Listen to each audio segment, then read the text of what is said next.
El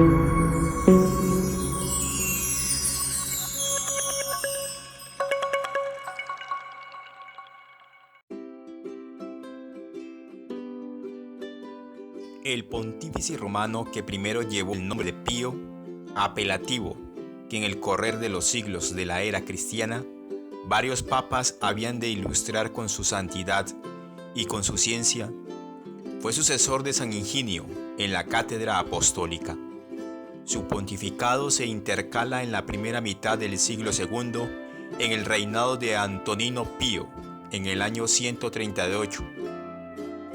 Parece que San Pío nació en Aquileia, en el noreste de Italia, a orillas del Adriático, ciudad considerada entonces como una segunda Roma y llave de Italia, a causa de su situación en la ruta de las Galias a oriente.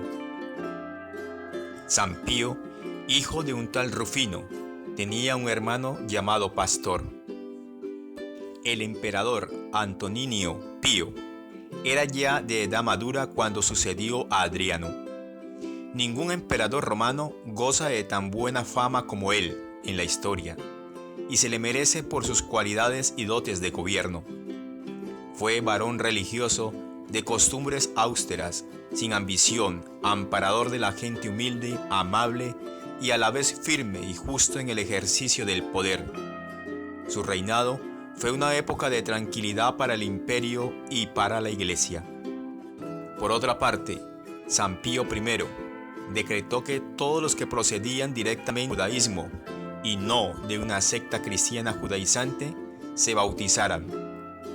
Esa disposición era motivada ya que los judíos, habiendo dado siempre culto a Dios, al Dios verdadero y siendo herederos de la promesa hechas a Abraham, podían figurarse que se hallaban en mejor condición que los paganos y que por derecho propio de la sinagoga podían pasar sin más requisitos a la Iglesia Católica.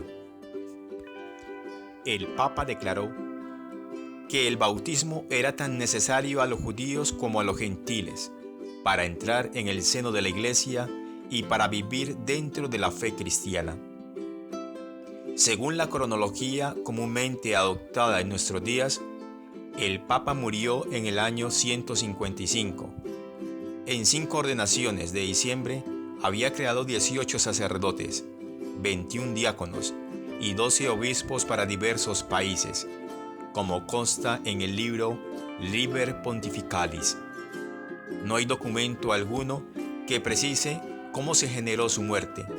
No obstante, algunos documentos hagiográficos afirman que este pontífice tuvo la gloria de derramar su sangre por la fe en las circunstancias aún desconocidas. El brevario romano considera a San Pío I como mártir y la Iglesia rezaba el oficio de los mártires el día de su fiesta, el 11 de julio, en el que habría sido sacrificado, imperando aún Antonino Pío.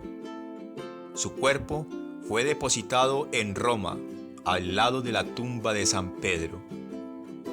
Parte de sus reliquias fueron trasladadas más tarde a la iglesia de Santa Pudenciana. Se veneran algunas de ellas en Bolonia, en algunas iglesias de la diócesis de Armis y en otros lugares.